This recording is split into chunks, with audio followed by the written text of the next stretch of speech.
So, hello friends, welcome to our channel that is Edunon Learning.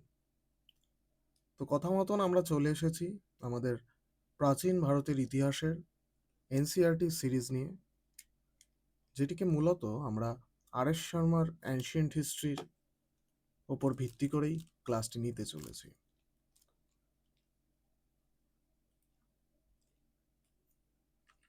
তো আমাদের আজকের যেই ক্লাস, এটি হচ্ছে মূলত একটি আমাদের ইন্ট্রোডাকশন ক্লাস। এই ইন্ট্রোডাকশন ক্লাসে আমরা জানবো যে আমরা পরবর্তীতে মানে আগামী দিনের যে ক্লাস শুরু হবে সেখান থেকে আমরা আমরা কিভাবে কি পড়বো বা কিভাবে আমরা আমাদের এই সিরিজটি কমপ্লিট করব। তো চলুন বেশি দেরি না করে আমরা এগিয়ে যাই। প্রথমে আমরা দেখে নেব যে আমরা এক্স্যাক্টলি কি বিষয়গুলো আলোচনা করব। তো এখানে আমি লিখে নিয়েছি যে টেবিল অফ কন্টেন্ট আমরা কি বিষয়গুলি নিয়ে আলোচনা করতে চলেছি। তো প্রথমে আমরা দেখব প্রাচীন ভারতের গুরুত্ব, অর্থাৎ importance of ancient Indian history. দ্বিতীয়তে আছে হচ্ছে ইতিহাসের উৎসসমূহ, অর্থাৎ সোর্সেস অফ হিস্ট্রি, হিস্ট্রির কি সোর্সেস আমরা পরবর্তী স্লাইডে আমরা আরেকটু বিস্তারিত কিছু আলোচনা করব। এরপরে আসি হচ্ছে আমরা প্রাগৈতিহাসিক যুগ, অর্থাৎ প্রি হিস্টোরিক পিরিয়ড, অর্থাৎ ইতিহাসের আগের পিরিয়ড। এরপরে আসে আমাদের সিন্ধু সভ্যতা, সবাই জানো ইন্ডাস ভ্যালি সিভিলাইজেশন, একে হরপ্পা সিভিলাইজেশন নামেও বলা হয়, বোঝা গেল। এরপরে আসছে হচ্ছে আমাদের ভেদিক এজ বা ভেদিক পিরিয়ড। তারপরে আসে আমাদের রিলিজিয়াস রিফর্ম মুভমেন্টস, ধর্মীয় সংস্কার আন্দোলনে। এখানে আমরা বুদ্ধিজম, জৈনিজম এসব সম্পর্কে আলোচনা করব। এছাড়াও মহাজনপদ সম্পর্কে আলোচনা করব, ষোড়শ মহাজনপদ, সেখান থেকে কিভাবে একটা মাত্র মহাজনপদ সর্বশীর্ষে আসলো, সেটি হচ্ছে মগধ। এই সমস্ত বিষয় নিয়ে আমরা আলোচনা করব। এর পরবর্তী আমরা যেটা পড়বো সেটা হচ্ছে মৌর্য সাম্রাজ্য। এবার মৌর্য সাম্রাজ্যের মধ্যেও আমরা পড়ব মৌর্য সাম্রাজ্য এবং পোস্ট পোস্ট মডার্ন এম্পায়ার, অর্থাৎ পরবর্তী মৌর্য সাম্রাজ্য, এবং আমরা এরপরে আসছি গুপ্ত সাম্রাজ্য। এখানেও আমরা দুভাগে পড়বো, সেটা হচ্ছে গুপ্ত পিরিয়ডকে আমরা গোল্ডেন এজও বলি, এবং এটাতেও আমরা দুভাবে পড়বো, সেটা হচ্ছে গুপ্ত পিরিয়ড এবং এরপরে আসবে হচ্ছে আমাদের পোস্ট গুপ্ত এরা। তো চলো এরপর আমরা দেখে নিই পরবর্তীকে আমরা কি জিনিসপত্র রেখেছি, যেগুলো নিয়ে তোমাদের আজকে জাস্ট একটা বেসিক ধারণা, যে আমরা পরবর্তীতে আমরা এরই ডিটেলসে পড়বো আর কি। তো চলো দেখা যাক। তো প্রাচীন ভারতের ইতিহাসের গুরুত্ব বলতে আমরা কি বুঝি, প্রথমে আমরা এই বিষয়টা নিয়ে একটু আলোচনা করে নিই, কেমন? তো importance of ancient Indian history. তো ফার্স্টে হচ্ছে জিওগ্রাফিক্যাল ইউনিটি, যদি আমরা দেখি, বা যেটাকে আমরা বাংলায় বলবো ভৌগোলিক ঐক্য। এখানে আমরা কি দেখব না, ভারতে একটি সুসংহত ভৌগোলিক একক, অর্থাৎ ভারত একটি কি সুসংহত ভৌগোলিক একক। হিমালয় থেকে ভারত মহাসাগর পর্যন্ত আমরা যদি হিমালয় দেখি, হিমালয় থেকে সুদূর ভারত মহাসাগর পর্যন্ত আমরা কি দেখব, আমরা দেখব যে আমাদের যে দেশ, আমাদের যে দেশ ভারত, সেটি একটি কি, সেটি হলো একটি ভৌগোলিক একক। এখানে আমি ইংরেজিতেও লিখে দিয়েছি যে India forms a compact geographical unit, একটা compact geographical unit bounded by Himalayas and Indian Ocean, Himalaya থেকে ভারত মহাসাগর। এরপর আমরা কি দেখবো, এরপর আমরা দেখবো হচ্ছে বর্ণ ব্যবস্থা, অর্থাৎ ভার্না সিস্টেম, তাই তো, ভার্না সিস্টেম বা কাস্ট সিস্টেম। তো উত্তর ভারতে বর্ণ ব্যবস্থার উৎপত্তি, এই যে আমাদের যে বর্ণ ব্যবস্থা, এটার উৎপত্তি কিন্তু মূলত কোথায়, মূলত হচ্ছে আমাদের উত্তর ভারতে বা নর্দার্ন ইন্ডিয়ায়, এবং সমগ্র দেশে এর প্রসার, অর্থাৎ সূচনাটা হয়েছিল কিন্তু আমাদের নর্থ ইন্ডিয়াতে, কেমন? হ্যাঁ, এবার তারপরে কি হলো, স্প্রেড, স্প্রেড যখন হলো তখন সারা দেশে ছড়িয়ে গেল unique social system that influenced even converts to other রিলিজিয়নস।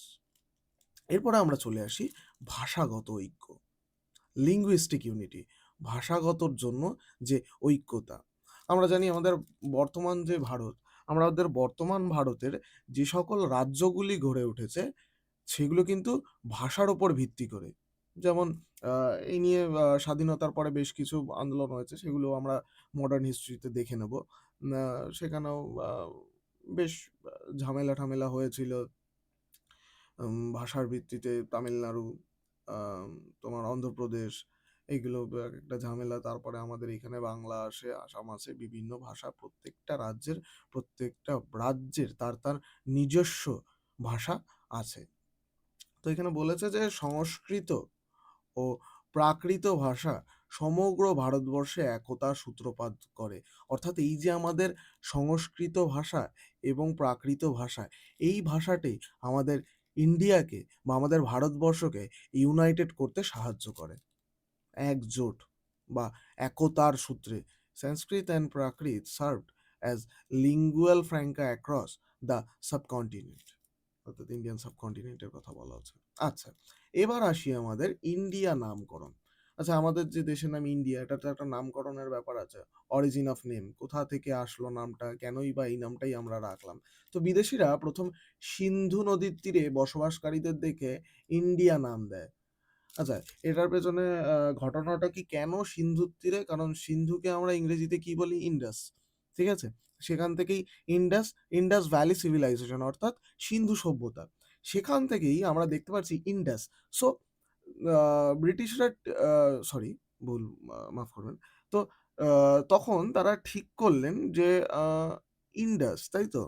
তো ইন্ডাস, ইন্ডাসের পার্শ্ববর্তী এলাকায়, অর্থাৎ সিন্ধু সভ্যতা বা সিন্ধু নদের পাশে, ইন্ডাস রিভারের পাশে যারা থাকে তাদের আমরা ইন্ডিয়া বা ইন্ডিয়ান বলবো, বা ইন্ডাস রিভারের পার্শ্ববর্তী এলাকাকেই আমরা ইন্ডিয়া বলবো। তো সেখান থেকেই এই নামটা অরিজিনেট করা হয়েছে। তো ওয়ার্ড হিন্দ, হিন্দ, ঠিক আছে, রিসিভ ফ্রম সংস্কৃত সিন্ধু, মানে এটা কেন হয়েছে এটা আমি বোঝাতে চেয়েছি। সিন্ধ, সিন্ধ টু হিন্দ। তো এখানে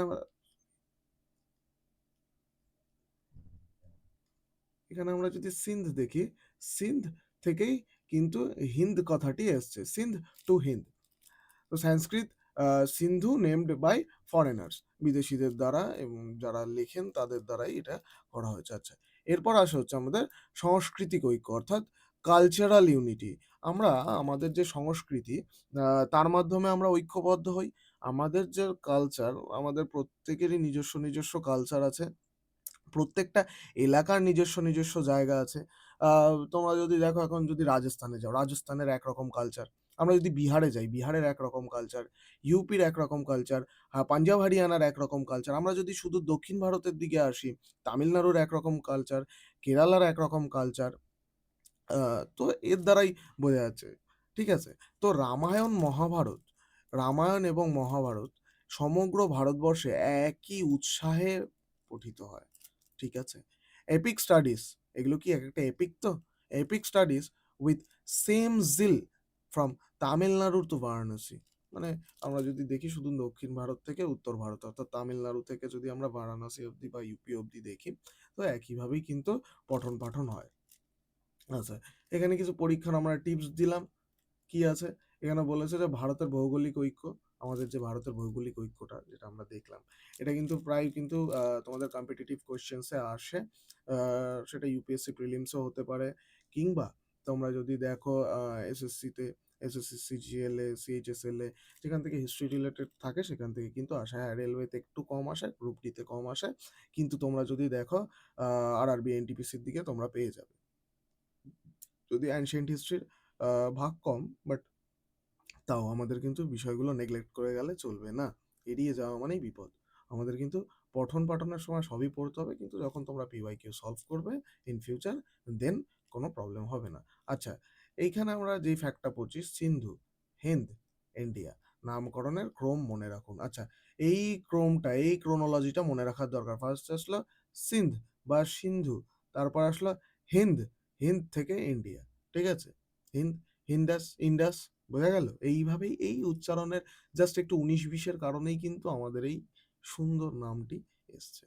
যাই হোক, বর্ণ ব্যবস্থার বৈশিষ্ট্য এবং প্রভাব, এগুলো আমাদের বুঝতে হবে। ইন ফিউচার আমরা আরও বুঝবো। কাস্ট সিস্টেম, বর্ণ সিস্টেম, এগুলো থেকে কোয়েশ্চেন্স আসে। পরবর্তী স্লাইডে চলে যাচ্ছি। আচ্ছা, এখানে আসে হচ্ছে ইতিহাসের উৎসসমূহ। এবার আমরা কিন্তু একটু এন্টায়ার করছি। ইতিহাসের উৎসসমূহ means archaeological sources of Indian, sorry, ancient Indian history. কোন কোন প্রত্নতাত্ত্বিক বা কোন কোন আর্কিওলজিক্যাল সোর্স থেকে আমরা আমাদের অ্যানশিয়েন্ট হিস্ট্রির উৎস পাই বা সোর্সেস পাই। তো প্রথমে আসে হচ্ছে এক্সক্যাভেশন, অর্থাৎ উত্তোলন। এটা সম্পর্কে আমরা একটু দেখে নিই। তো বলছে যে ৩টি প্রধান সভ্যতার সন্ধান পাওয়া গিয়েছে। কি, কি সভ্যতা? মেসোপটেমিয়া সভ্যতা, মিশরীয় সভ্যতা এবং সিন্ধু সভ্যতা। এখানে আমরা একটু ডিকটেট করি যে স্যার জন মার্শাল, নাম নিশ্চয়ই অনেকে শুনেছো, ছোটবেলায়ও শুনেছো, ইভেন যদি না শুনে থাকো কোনো সমস্যা নেই, এখন শুনে নাও। এছাড়াও দয়ারাম সাহানি, এছাড়াও আর ডি ব্যানার্জি অর্থাৎ রাখাল Das Bandyopadhyay. Led key excavation at Harappa and Mohenjo-daro in 1921 to 1922. আচ্ছা, স্যার জন মার্শাল উদ্যোগে, এবং স্যার জন মার্শালই প্রথম করেন। ইন ফিউচার আমরা দেখি যে দয়ারাম সাহানি, যিনি 1921-এ হরপ্পার উদ্ধার করেন, এবং আমাদের আরেক ঐতিহাসবিদ এবং আমরা গর্বিত যে তিনিও বাঙালি ছিলেন, আর ডি ব্যানার্জি অর্থাৎ রাখাল দাস বন্দ্যোপাধ্যায়, তিনি মহেঞ্জোদারোর খোঁজ করেন। সালটা ছিল হচ্ছে 1922। তো মাথায় থাকবে হরপ্পা সভ্যতার ইনভেনশন করেন হচ্ছে দয়ারাম সাহানি, সালটা ছিল 1921, এবং রাখাল দাস বন্দ্যোপাধ্যায় তারা হচ্ছে তিনি হচ্ছে উদ্ধার করেন হচ্ছে মহেঞ্জোদারো সভ্যতা, এবং সালটি হচ্ছে 1922। আচ্ছা, এখানকার কি সাইটস, কিছু ইম্পর্টেন্ট সাইটস আমরা দেখে নিই। হরপ্পা হচ্ছে তার মধ্যে একটা কি সাইট, বা মূল কি বলে সাইটের মধ্যে একটা। এছাড়াও মহেঞ্জোদারো, এছাড়াও লোথাল, এছাড়াও কালীবঙ্গান। আচ্ছা, লোথাল এবং কালীবঙ্গান এই সম্পর্কে আমরা পরবর্তীতে পড়বো, যখন আমরা ইন্ডাস ভ্যালি সিভিলাইজেশন পড়বো তখন আমরা এগুলো নিয়ে আলোচনা করব, পড়াবো, চিন্তা নেই, আমি ডিটেলসে সবকিছুই পড়াবো। এরপর আসে হচ্ছে আমাদের শিলালিপি অর্থাৎ ইনস্ক্রিপশনস। শিলালিপি অধ্যয়নকে কি বলা হয়? এপিগ্রাফি বলা হয়। খুব ইম্পর্টেন্ট। কি বলা হয়? এপিগ্রাফি। আমি এখানে লিখে দিই।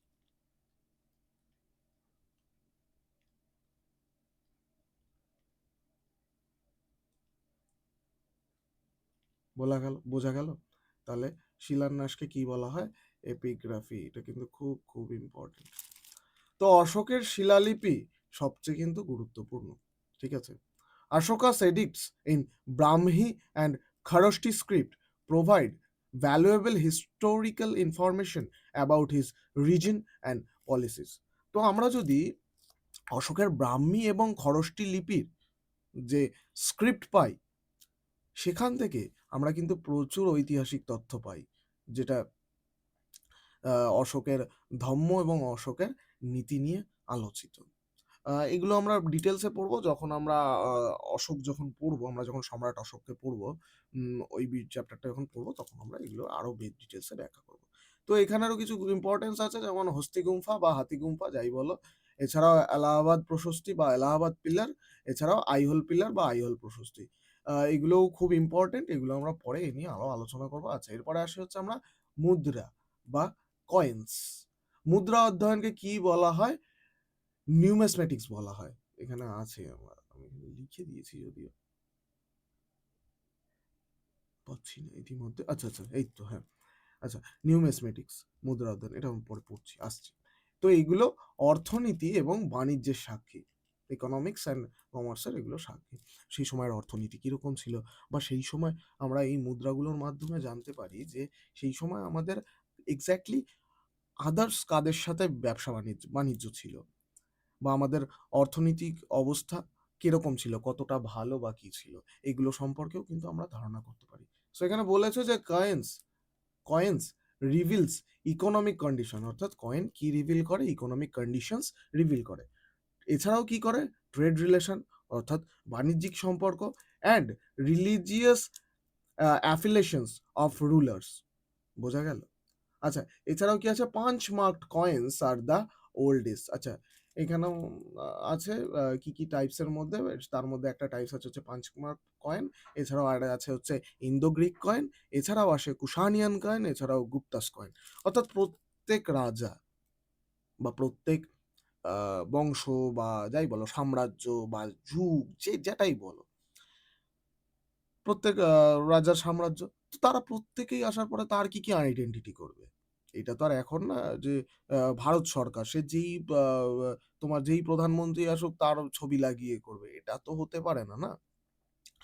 তো ওটাও এক একটা তখন এক একটা ডাইনাস্টি তৈরি হচ্ছে আলাদা আলাদা। তো তখন কি হচ্ছে, যেই আসছে ধরো আমি শাসক হলাম, তো আমার নামেও হলো, ঠিক আছে? আমার নামেও একটা তৈরি হয়ে গেল। বা আমি তৈরি করলাম। আমি বললাম যে সোনার ইয়েতে তৈরি করো, গোল্ড প্লেটেড হবে। আ যেহেতু ভ্যালু আছে। পয়সা থাকলে ভাই সব হবে। আচ্ছা, এটা নিয়ে আরেকটা বিষয় হচ্ছে, আমরা পরবর্তীতেও আলোচনা করব। সেই সময়কার অর্থনৈতিক অবস্থা জানা যেত হচ্ছে তাদের মুদ্রা দেখে। আচ্ছা, তাদের মুদ্রা দেখেই কেন জানা যেত? এই কারণেই জানা যেত, কারণ তোমার যখন টাকা বেশি থাকবে, তোমার যখন অর্থের অবস্থা উন্নত থাকবে, অর্থোন্নতি থাকবে, তখন তুমি কি করবে? ভাই তোমার যখন বেশি থাকবে তখন তুমি সোনার প্লেটেড বানাবে কয়েন, তাই তো? তোমার যখন অর্থাভাব থাকবে তখন তুমি কি করবে? ব্রোঞ্জ, তামা, টিন এসব দিয়ে বানাবে। কারণ তোমার তো আ ফাইন্যান্সিয়াল কন্ডিশনই সেরকম না। তো তুমি কয়েনটা ক্রিয়েট করবে কিভাবে? তাই না? এটাও হচ্ছে একটা বিষয়। যাই হোক, এগুলো নিয়ে আমরা পরে বিস্তারিত আরো আলোচনা করব। পরবর্তী টপিকে আসি হচ্ছে আমাদের স্মারক। স্মারক বা কি? মনুমেন্ট। মনুমেন্ট নিশ্চয়ই বোঝো, লম্বা, লম্বা গম্বুজ আকৃতি। যাই হোক, এটা নিয়ে আমরা আলোচনা করছি। তো স্তূপ বা স্তূপাস, মন্দির, গুহা, শিল্প এবং স্থাপত্যের অনন্য নিদর্শন কি? এটা হচ্ছে স্মারক। আচ্ছা, এখানে লিখেছি স্তূপাস, টেম্পলস অ্যান্ড কেভস। কেভস মানে গুহা জানো, টেম্পলস মানে মন্দির। রিফ্লেক্ট আর্টিস্টিক স্কিল, অর্থাৎ তাদের সৃজন কৌশলী বা তাদের আঁকার যে সৃজন কৌশলী, এছাড়াও রিলিজিয়াস বিলিফ, তাদের এইগুলো যদি তোমরা দেখো না, এখানে তাদের রিলিজিয়াস বিলিফসগুলো কিন্তু খোদাই করা আছে। তো এইগুলো সম্পর্কেও কিন্তু একটা ধারণা করা যায়। এছাড়াও engineering capabilities of ancient India's, এছাড়াও আমরা তখনকার দিনের ইঞ্জিনিয়ারিং ক্যাপাবিলিটি সম্পর্কেও কিন্তু আমরা ধারণা করতে পারি যে কিরকম কি ছিল। উদাহরণস্বরূপ আমরা দেখে নিই যে সাঁচি স্তূপ, অজন্তা কেভস, অর্থাৎ সাঁচি স্তূপ এবং অজন্তা গুহা সম্পর্কে আমরা এই বিষয়টা আলোচনা করতে পারি। আচ্ছা, এরপরে আমরা কি দেখব? এরপরেও আমরা দেখব হচ্ছে ভাস্কর্য এবং চিত্রকলা, অর্থাৎ স্কাল্পচার্স অ্যান্ড পেইন্টিংস। সেই সময়কার ভাস্কর্যটা কিরকম ছিল, বা সেই সময়ের আমরা যদি প্রত্নতাত্ত্বিক কোনো প্রত্নতাত্ত্বিক জিনিস থেকে তো স্কাল্পচার তো প্রচুর পরিমাণে ভাস্কর্য পাওয়া যায়, কিন্তু হ্যাঁ, আরেকটা মাইনাস পয়েন্ট কি আছে, যে সেটা আমরা ভগ্নদশা অবস্থায় পাই, তাই না? কারণ হাজার হাজার বছর ধরে আমাদের মাটির নিচে যখন চাপা পড়ে থাকবে, তো আমরা থোড়েই না সেগুলোকে ভালো অবস্থায় পাবো। তো সেখানেও কিছু ডিফেক্টস আমরা পাবো। যেমন ভাঙা বা কিছু, এগুলো আমরা পাবো। এছাড়াও কি পেইন্টিংস। পেইন্টিংস গুলো কিন্তু মূলত আমরা এই কেভস থেকে পাই, ঠিক আছে? এই যে মনুমেন্টস, ঠিক আছে? এই মনুমেন্টস থেকেই কিন্তু আমরা মেন সেই সময়কার পেইন্টিংস গুলো পাই। হ্যাঁ, পেইন্টিংস গুলো কি স্যার পুরোপুরি পাই? না। পেইন্টিংস গুলো পুরোপুরি কিভাবে পাবো বলো? এত বছরে তো রং চটে গেছে নিশ্চয়ই। রং চটে গেছে মিনস রং ফেড হয়ে গেছে। চটেনি কেন? কারণ তখনকার ভাই জিনিসপত্র খুব খাঁটি ছিল। মানে 100 এ 200% প্রায় খাঁটি ছিল। Jokes apart. হ্যাঁ, সত্যি পুরো পিওর জিনিস দিয়ে তখন তৈরি হতো। কেন পিওর জিনিস দিয়ে তৈরি হতো? আরে ভাই তখন তো অ্যাভেইলেবিলিটিটাই তো পিওর। এখনের মতো থোড়ি না ভেজাল। ইটে ভেজাল, সিমেন্টে ভেজাল, বালিতে ভেজাল। যাই হোক। তো সেই কারণে তারপরে হচ্ছে রং। যেই কালার গুলো তারা ইউজ করতো, সেগুলো 100% পিওর। কোনো কেমিক্যাল মেশানো না। Totally organic. কিন্তু কি হচ্ছে, দিনের পর দিন ফেড হয়ে যাচ্ছে। এছাড়াও সূর্যালোক পড়ছে, জল পড়ছে। যেমন অনেক গুহাগুলোও কিন্তু মানে সূর্যালোক থেকে বাঁচানো হয়। যেমন যতদূর জানি আমি ভীমবেটকা গুহা, সেটাও সূর্যালোক থেকে, এবং এমনভাবে করা যাতে ভেতরে কোনো জল না থাকে। ইভেন তোমরা দেখবে এই ধরনের স্থাপত্য আ বা স্মারকগুলি দেখতে গেলে, মনুমেন্টস গুলি দেখতে গেলে তোমরা দেখবে তখন কিন্তু ওখানে বলে যে দেওয়ালে হাত দেবেন না বা এরকম একটা রেস্ট্রিকশনস কিছু থাকে। তো ভাস্কর্য এবং চিত্রকলা সামাজিক জীবন এবং সাংস্কৃতিক মূল্যবোধের প্রতিফলন ঘটায়। অর্থাৎ তাদের সাংস্কৃতিক জীবন কি ছিল, ঠিক আছে? এবং আ ব সামাজিক জীবন কিরকম ছিল? বা সাংস্কৃতিক মূল্যবোধ তাদের কিরকম ছিল? সেই ঘটনাগুলোও কিন্তু এখানে বোঝা যায়। Sculptures and paintings depicts dress, ornaments, festivals and daily life of ancient people, অর্থাৎ সেই সম্পর্কে তাদের পোশাক-আশাক, তাদের ornaments means গহনা, তাদের festivals উৎসব, এবং তাদের দৈনন্দিন জীবন অর্থাৎ ডেইলি লাইফ, অর্থাৎ ancient people এর এইগুলো সম্পর্কে আমরা জানতে পারি। কি, কি স্টাইল আছে? গান্ধারা স্টাইল বা Gandhara art, Mathura art, Amaravati art, এগুলো আমরা পাবো পরবর্তীতে এইদের গুহা চিত্র, ঠিক আছে? আচ্ছা, এখানেও পরীক্ষায় কিছু ইম্পর্টেন্ট ফ্যাক্টস দেখে নাও কি, কি আছে। এপিগ্রাফি। এপিগ্রাফি মিনস হচ্ছে শিলালিপি অধ্যয়ন, ঠিক আছে? এপিগ্রাফি আমরা কোথায় পড়লাম? এখানে পড়লাম তো শিলালিপির এখানে। মনে পড়ে? আচ্ছা, তারপরে আসে কি? কি আসে? তারপরে নিউমিসম্যাটিক্স, অর্থাৎ মুদ্রা অধ্যয়ন। এখানে আমরা পড়লাম মুদ্রায়, নিউমিসম্যাটিক্স। আচ্ছা, এছাড়াও আসে হচ্ছে ব্রাহ্মী। ব্রাহ্মী কি? ব্রাহ্মী কিন্তু একটা ল্যাঙ্গুয়েজ, মনে থাকবে, যেটা এই বাদিক থেকে ডান দিকে লেখা, আমরা যেমন বাদিক থেকে ডান দিকে লিখতে থাকি এইভাবে, ঠিক আছে? আচ্ছা, খরষ্টি, এটা হচ্ছে খরষ্টি, এটাও একটা লিপি। এটা হচ্ছে আবার ডান দিক থেকে বাদিকে লিখতে হয়, ঠিক আছে? যেমন উর্দু লেখা হয় ডান দিক থেকে বাদিকে, ওরকম। আচ্ছা, এবার আসে হচ্ছে আমাদের ইতিহাসের উৎসসমূহ, অর্থাৎ সোর্সেস অফ হিস্ট্রি, ঠিক আছে? তো লিটারেচার সোর্স, আচ্ছা এটা কিন্তু সাহিত্যিক উৎস, ঠিক আছে, বোঝা গেল? Literally sources of ancient Indian history, ঠিক আছে, ক্লিয়ার? আচ্ছা, তো প্রথমে আমরা যেটা নিয়ে ডিল করব সেটা হচ্ছে দেশীয় সাহিত্য, অর্থাৎ ইন্ডিজিনাস লিটারেচার। প্রথমে আসে হচ্ছে বেদ বা বেদাস। এই বেদ কিন্তু রচিত হয় 1500 থেকে 500 বিসি। আচ্ছা, এইটা হচ্ছে আমি যেটা, এটাই আমাকে আগে আলোচনা করা উচিত ছিল। ঠিক আছে, আমি পুরোটা বুঝিয়ে তারপরে তোমাদের এই বিসি নিয়ে, এই বিষয়টা নিয়ে একটু একটু টাইমলাইন নিয়ে আলোচনা করছি। আমি ওখানে স্লাইড ফেলে রেখেছি যদিও তোমাদের এটা বোঝানোর জন্য, কিন্তু ভাবলাম থাক পরেই বোঝাবো, ছিল পরেই বোঝাচ্ছি।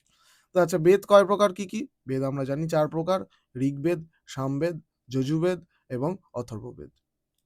বোঝা গেল? আচ্ছা, এছাড়াও আর কি কি আছে? ব্রাহ্মণস এবং উপনিষদ। আচ্ছা, ব্রাহ্মণাস যজ্ঞবিধি, উপনিষদ হচ্ছে দর্শন অর্থাৎ ফিলোসফি। এছাড়াও মহাকাব্য আমরা পড়লাম একটু আগে, এপিক্স, মহাকাব্যকে আমরা এপিক্স বলি, যেটা হচ্ছে রামায়ণা। কে লিখেছেন? বাল্মীকি। মহাভারতা কে লিখছেন? ভাষ্য, ঠিক আছে। আচ্ছা, বৌদ্ধ এবং জৈন সাহিত্য, ত্রিপিটকা, জাতকাস, এগুলো হচ্ছে বুদ্ধিজমের আওতায়, আর হচ্ছে আঙ্গাস, এটা হচ্ছে জৈনিজমের আওতায়। আচ্ছা, এরপর আসি হচ্ছে আমরা ফরেন অ্যাকাউন্টস, বিদেশি লেখক। গ্রিক লেখক, প্রথমে আমরা একটা গ্রিক লেখকের সম্পর্কে জেনে নিই, যে হচ্ছে মেগাস্তিনিস। মেগাস্তিনিস কি লেখেন? ইন্ডিকা। এছাড়াও আরিয়ান, স্ট্রাবো, ঠিক আছে, এদের নামও আমরা পড়বো। এদের নামও আমরা অ্যাকচুয়ালি পাই। আচ্ছা, পারস্য আরব, এই দেশগুলো সম্পর্কে দেখি। আচ্ছা, আল বিরুনি, এর লেখা আমরা বারবার করে পড়বো 11th সেঞ্চুরিতে। এছাড়াও ইবন বতুতা, এই এনার সম্পর্কেও আমরা পড়বো। আচ্ছা, এবার আমরা গ্রিক গেলাম, আমরা পারস্য আর আরবে গেলাম, এরপর আমরা একটু চলে যাই চায়নায়, চীনা পরিব্রাজক। কে ছিলেন? ফাহিয়েন আর হিউয়েনসাং। দুটো খুব পপুলার নাম, আমরা বারংবার পড়েছি, আবারও পড়বো। কে কে? দুজনই পরিব্রাজক, চীনা পরিব্রাজক, ফাহিয়েন আর হিউয়েনসাং।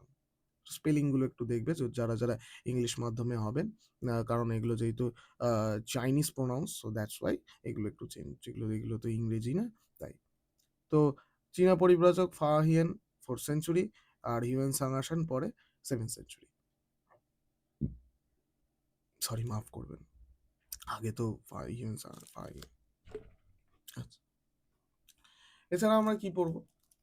এছাড়া আমরা পড়বো হচ্ছে ইতিহাস রচনা।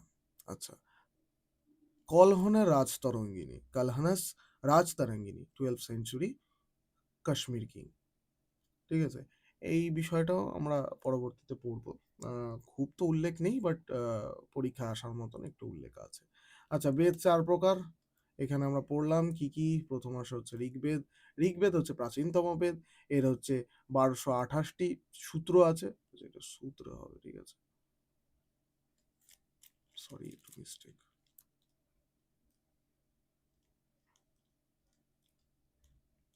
সূত্র। আচ্ছা, প্রকৃতি পুজোর কথা বলে।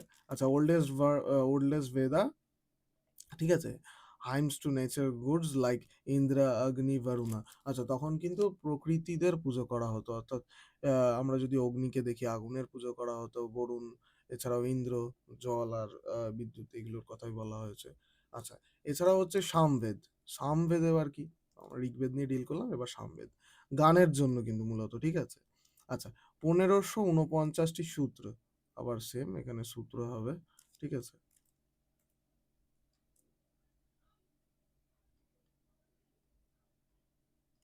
আচ্ছা, এটাও হচ্ছে কোথা থেকে নেওয়া হয়েছে? এটা কিন্তু ঋগ্বেদ থেকে নেওয়া।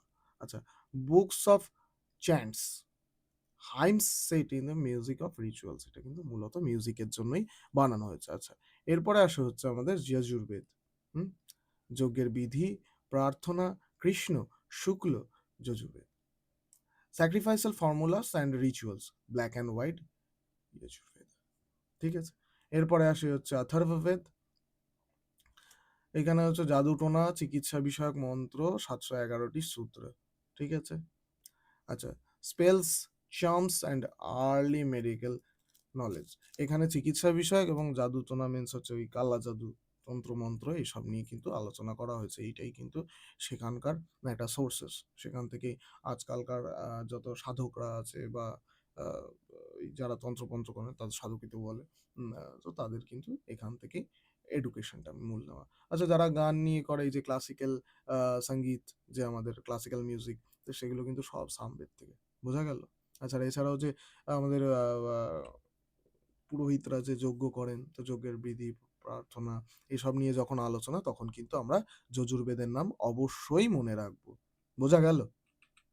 পরবর্তী স্লাইডে চলে আসি। এবার হচ্ছে আমাদের প্রি হিস্টোরিক ফেজ, আচ্ছা, প্রাগৈতিহাসিক যুগ।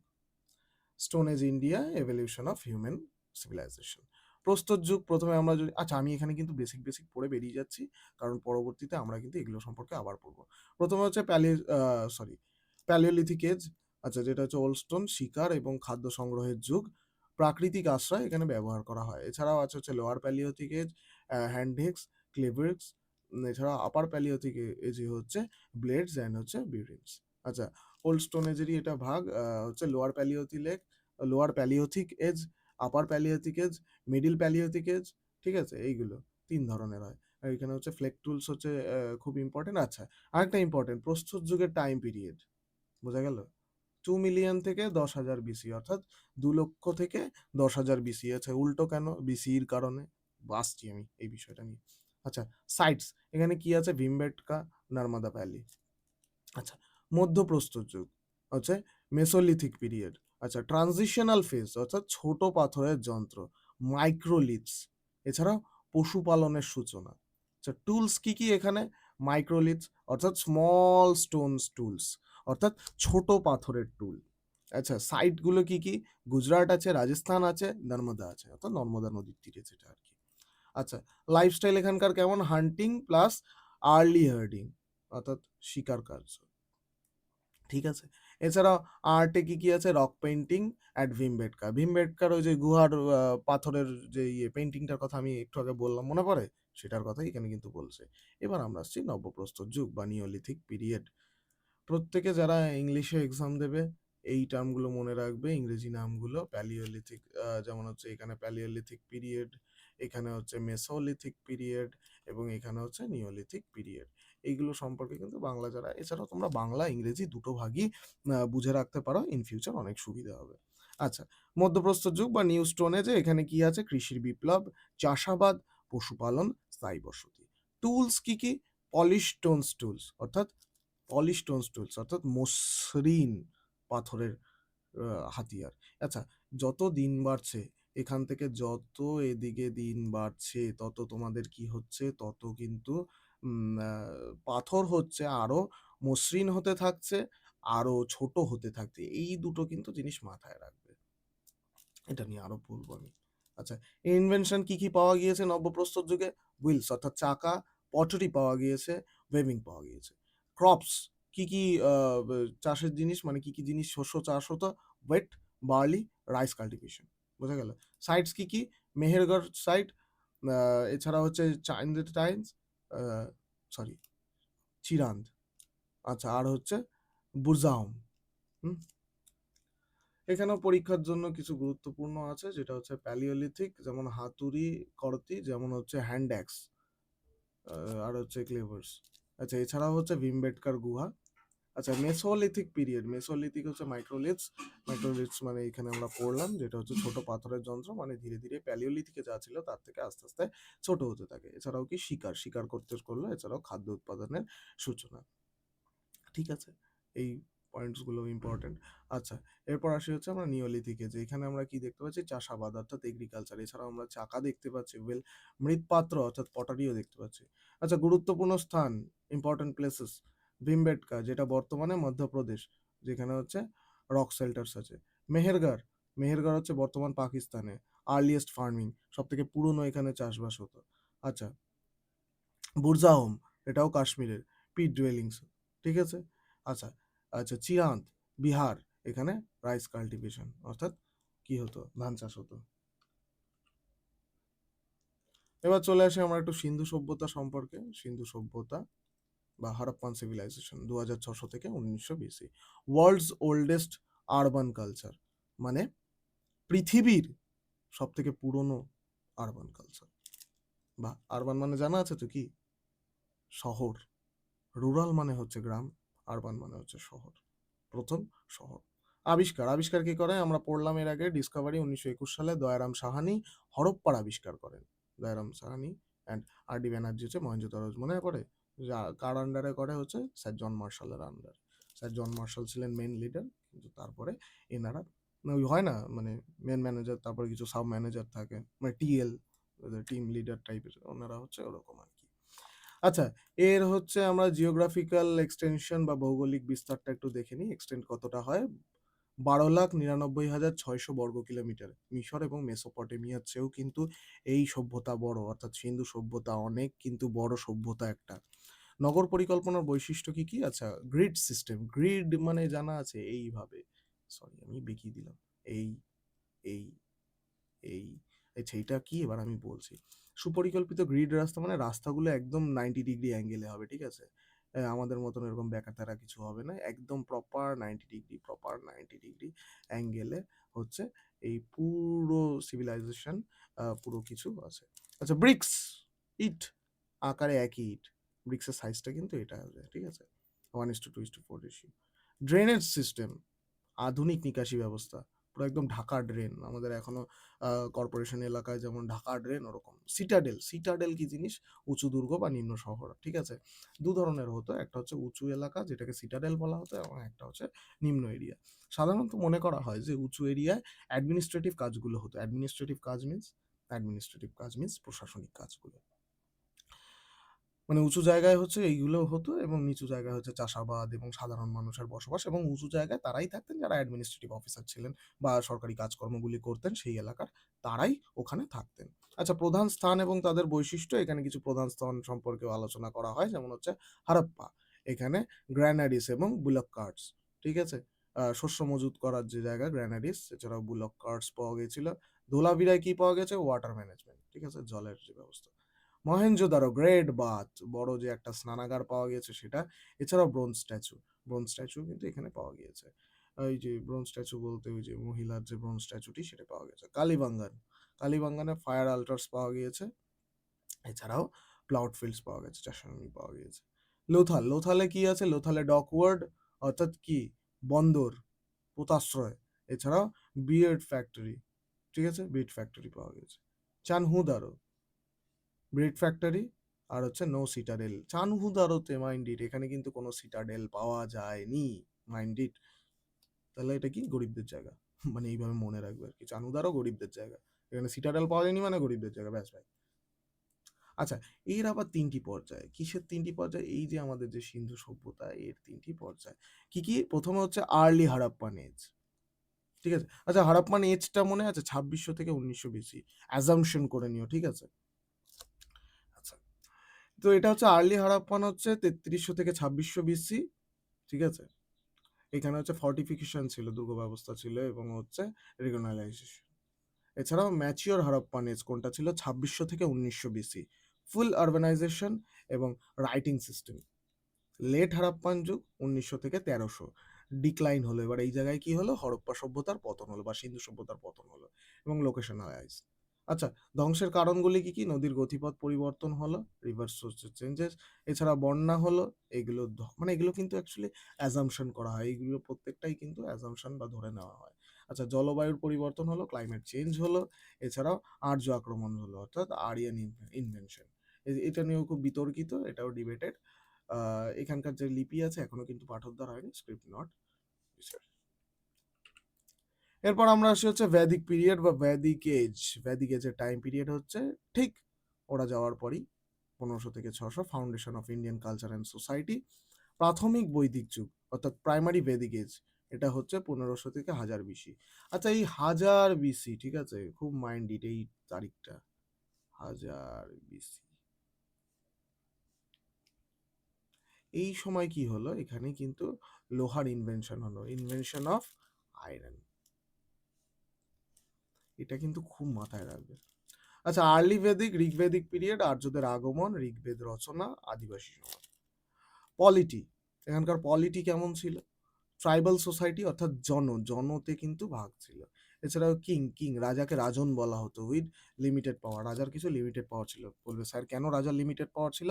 কারণ আমরা পরবর্তীতে দেখব যে এখানে কিন্তু বৈদিক যুগে কিন্তু মূল পাওয়ার ছিল হচ্ছে, যতই রাজা পাওয়ারেবল পার্সন হোক, কিন্তু তাও ছিল হচ্ছে কাদের কাছে? পুরোহিতদের কাছে। আচ্ছা, আমরা পলিটি পড়লাম, এখানকার ইকোনমি বা অর্থনীতি। আচ্ছা, পলিটি সম্পর্কে আমরা পড়লাম। পলিটিতে আমরা কি দেখলাম? ট্রাইবাল সোসাইটি বা এবং আহ, আমরা কিং রাজন সম্পর্কে পড়লাম। ইকোনমি পড়বো হচ্ছে প্যাস্টোরাল ইকোনমি এখানকার, ঠিক আছে। এছাড়াও ক্যাটেল বেসড ছিল, এছাড়াও প্রিমিটিভ এগ্রিকালচার ছিল। সব সম্পর্কে আমরা পরবর্তীতে আলোচনা করব, ডিটেলস আলোচনা করব, চিন্তার কোনো বিষয় নেই। সোসাইটি, সমাজ কিরকম ছিল? পেট্রিয়ার্কাল সোসাইটি অর্থাৎ পিতৃতাত্ত্বিক সমাজ ছিল, ঠিক আছে, পিতৃতান্ত্রিক সমাজ ছিল। এছাড়াও tribal, no strict caste system, এখানে কিন্তু কাস্ট সিস্টেম স্ট্রিক্ট ছিল না, মাইন্ড ইট। রিলিজিয়ন কেমন ছিল? নেচার ওয়ার্কশিপ মানে যে আমরা প্রথমেই বললাম ইন্দ্র, অগ্নি, বরুণ, সোমা, অর্থাৎ জলের পুজো হতো, আগুনের পুজো হতো, এটসেট্রা। আচ্ছা, প্রাথমিক। এবার হচ্ছে ল্যাটার ভেদিক পিরিয়ড, উত্তর ভেদিক পিরিয়ড। এটা হচ্ছে 1000 থেকে 600 বিসি, ঠিক আছে, মাইন্ড ইট। এটা হচ্ছে 1500 থেকে 1000, 1000 থেকে 600, অর্থাৎ এখানে এই জন্যই আছে হচ্ছে 1500 থেকে 600 বিসি। ল্যাটার ভেদিক পিরিয়ড হচ্ছে পিজিডব্লিউ সংস্কৃত, লোহার ব্যবহার, কৃষি বিস্তার, রাষ্ট্রের উদ্ভব। হুম। পলিটি, টেরিটোরিয়াল স্টেটস, অর্থাৎ এরপরে কিন্তু থেকে আস্তে আস্তে কিন্তু কোথায় আসলো? জনপদে আসলো। পাওয়ারফুল কিং, এখানে কিন্তু রাজা এবার পাওয়ারফুল হতে লাগলো। ইকোনমি কেমন ছিল? এগ্রিকালচার ডমিনেট, অর্থাৎ কৃষিতে কিন্তু ডমিনেশন ছিল, অর্থাৎ কৃষিভিত্তিক সমাজ ছিল। আমরা কিন্তু এটা নিরাশায় মানে অনায়াসে বলতে পারি। এছাড়াও ছিল হচ্ছে কিছু আয়রন টুলস, অর্থাৎ লোহার জিনিসপত্র পাওয়া যায়। এছাড়াও ট্রেড তো আছে, বাণিজ্য। এরপরে আসা হচ্ছে আমাদের সোসাইটি, বর্ণ সিস্টেম ইমার্জ, ঠিক আছে, বর্ণ প্রথা। এছাড়াও ব্রাহ্মণা সুপারমেসি, ঠিক আছে। আচ্ছা, সোসাইটি ছিল, সমাজে। আচ্ছা, রিলিজিয়ন হচ্ছে কমপ্লেক্স রিচুয়াল, এখানে কিন্তু রিচুয়ালস গুলো কিছু কমপ্লেক্স হতো। এছাড়াও ব্রাহ্মণাস, উপনিষদ। আচ্ছা, এইগুলো সম্পর্কে পরে আমরা সব বিস্তারিত আলোচনা করবো, আজকে কিন্তু আমাদের ইন্ট্রোডাকশন ক্লাস জাস্ট। আচ্ছা, ঋগ্বেদ সম্পর্কে পড়লাম, সামবেদ সম্পর্কে পড়লাম, এর আগে যজুর্বেদ সম্পর্কে পড়লাম, অথর্বেদ সম্পর্কে পড়লাম। এগুলো আমরা পড়েছি, তাই আর এখন কিছু এগুলো নিয়ে আলোচনা করলাম না, আগে স্লাইডে আমি এগুলো আলোচনা করেছি। পরীক্ষার টিপস অবশ্যই দেব। Early Vedic period, tribal, pastoral, নেচারশিপ, এগুলো আমরা পড়লাম। লেটার ভেদিকে কি আছে? Territorial, agriculture, complex ritual. এছাড়াও পিজিডব্লিউ কালচারে আছে হচ্ছে associate with later Vedic period, later Vedic পিরিয়ডের সাথে অ্যাসোসিয়েট। এছাড়া varna system, emerging later Vedic period, ঠিক আছে। এবার হচ্ছে ধর্মীয় সংস্কার আন্দোলন, অর্থাৎ religious reform movement. 6th century BC, rise of Jainism and Buddhism. এখানেই কিন্তু জৈনিজম এবং বুদ্ধিজমের উদ্ভব। জৈনিজম ফাউন্ডার কে ছিলেন? বর্ধমান মহাবীর। 24তম তীর্থঙ্কর ছিলেন। জন্ম কোথায় হয়? 540 BC, কুন্দরগ্রাম, বিহার। 5 vows, অহিংসা, সত্য, অস্তেয়, ব্রহ্মচর্য, অপরিগ্রহ। সব সম্পর্কে আলোচনা করবো, এখন যা শুনে নাও টার্মগুলো।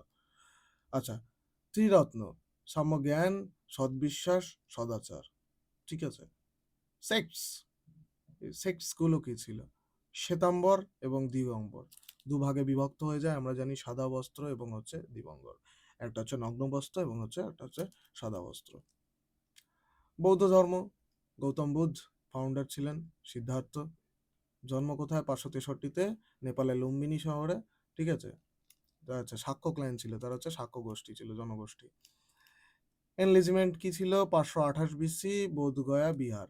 অর্থাৎ বোধিপ্রাপ্ত কবে হয়? গয়ার বোধ বিহারে, এই বোধি বৃক্ষের নিচে। জানা আছে নিশ্চয়ই। ফোর নোবেল ট্রুথস কি কি? দুঃখ, দুঃখের কারণ, দুঃখের অবসান এবং হচ্ছে অষ্টাঙ্গিক মার্গ। সেক্স কি কি? এদের সেক্স হচ্ছে দুটো, একটা হচ্ছে হিনজান, মহাযান। এগুলো সম্পর্কেও আমরা আলোচনা করব। আচ্ছা, ধর্মীয় সংস্কারের কারণগুলি কি? কজেস অফ রিলিজিয়াস রিফর্মস কেন হয়েছিল? রিচুয়ালিজম, কমপ্লেক্স ভেদিক অ্যান্ড স্যাক্রিফাইসেস। এখানের ভেদিক রিচুয়ালস গুলো খুব কমপ্লেক্স ছিল এবং অনেক কিছু স্যাক্রিফাইসেস করতে হতো। সেগুলো সম্পর্কে আমরা পরবর্তীকালে জানবো। ভার্নার সিস্টেম, বর্ণ প্রথা, এটাও একটা কারণ ছিল। Rigid caste discrimination. Sanskrit, religious text in Sanskrit not understood by common people. Common পিপলরা কিন্তু বুঝতে পারতো না সংস্কৃত ভাষা, এটা ছিল শিক্ষিতদের ভাষা। বোঝা গেল? নিউ ইকোনমি, নতুন অর্থনীতি কি ছিল? Rise of trade and new social classes. Kshatriya reacted against Brahminism supremacy. তুলনা, কম্পেয়ার করা হয়। এবার হচ্ছে একটা ছোট্টখাট্ট জৈনিজম এবং বুদ্ধিজমের মধ্যে। গড, জৈনরা হচ্ছে no believe in creator god, আর এরাও হচ্ছে no believe in god. Soul, আত্মা, বিলিভ ইন সোল, জিভা। জৈনরা কিন্তু বিশ্বাস করতেন, কিন্তু বৌদ্ধরা নো সোল অর্থাৎ আন্নত্তা। আচ্ছা, কর্ম, ম্যাটেরিয়াল কর্মা, ব্লাইন্ড সোল। আর এটা হচ্ছে মেন্টাল ইন্টেনশন। এটা হচ্ছে ম্যাটেরিয়াল কর্মা, ব্লাইন্ড সোল, এটা হচ্ছে মেন্টাল ইন্টেনশনস ম্যাটার। লিবারেশন, মোক্ষ থ অস্ট্রিয়া, মোক্ষ প্রাপ্ত করতে অস্ট্রীয় নষ্টাঙ্গিক মার্গ। আর হচ্ছে নিভেন্ন থ্রো মিডিল পাথ, মধ্যপাথে নিবন্ন। আচ্ছা, ল্যাঙ্গুয়েজ, জৈন ধর্ম হচ্ছে প্রাকৃত ল্যাঙ্গুয়েজ, পালি হচ্ছে বৌদ্ধ ধর্ম। ঠিক আছে। ইম্প্যাক্টস কি আছে? Both religion emphasised non violence, খুব মাস্ট ইম্পর্টেন্ট, আমি স্টারও মেরে দিয়েছি। ইম্প্যাক্ট কি পড়ে? Both religious compassed non violence. ঠিক আছে, নন ভায়োলেন্স, ইকুয়ালিটি, সাম্যতা, এবং স্প্রেড অ্যাক্রস এশিয়া, এবং এশিয়ার ভিন্ন প্রান্তে ছড়িয়ে পড়ে এরা। নন ভায়োলেন্স মানে অহিংসা জানা আছে। মৌর্য সাম্রাজ্য, মৌরিয়ান এম্পায়ার। আচ্ছা, আশা করি আজকের ক্লাসের লেন্থ অনেকটা বড় হয়েছে, তো আমরা ইন্ট্রোডাকশন ক্লাসটা আমরা পার্ট 2 এ করে নিই। ঠিক আছে? কারণ আশা করি তোমাদের এবার ধৈর্য একটা ব্যাপার আছে, তোমরা আবার ধৈর্য ধরে দেখবে কিনা। তো আমরা মৌর্য থেকে আমাদের এরপরে আমরা আলোচনা করবো মৌর্য সম্পর্কে, পোস্ট মৌর্য এবং গুপ্তা এবং পোস্ট গুপ্তা, মানে টোটালটাই এরপরে জাস্ট একটা ছোট স্ট্রেচ। ওখানের পরে আমরা একটু ওই যে ইতিহাস সম্পর্কে যেটা আলোচনা করবো, pre history, proto history, history, এছাড়াও আরও কিছু টার্মিনোলজি। তো ওইগুলো আমরা পরবর্তী ভিডিওতে আলোচনা করবো, কেমন? তো আজকের ভিডিও এই পর্যন্তই। আশা করি সবাই খুব ভালো লাগলো। তো আজকে কিন্তু মৌর্য অব্দি না, কিন্তু আমি যখন পিপিটিটা স্লাইডটা শেয়ার করব, তাহলে স্লাইডটা আমি আজকে শেয়ার করছি না, একেবারে 2 দিন পড়াবো, কেমন? 2 দিন পড়ানোর পরে আমরা স্লাইডটা শেয়ার করছি। তো আজকে আমাদের পড়ার শেষ হচ্ছে ধর্মীয় সংস্কার আন্দোলন। তো আমাদের ক্লাস আজকে এরকমই। কেমন লাগলো জানিও অবশ্যই কমেন্টে, এবং অবশ্যই বেশি বেশি করে তোমরা শেয়ার করে দিও তোমাদের বন্ধুদের কাছে, যাদের এটা খুব ইম্পর্ট্যান্ট লাগছে বা যাদের খুব দরকার। সকলকে থ্যাংক ইউ। দেখা হচ্ছে তোমাদের সাথে পরবর্তী ক্লাসে। ততক্ষণ খুব ভালো থেকো, সুস্থ থেকো এবং পড়াশোনা করো। Thank you.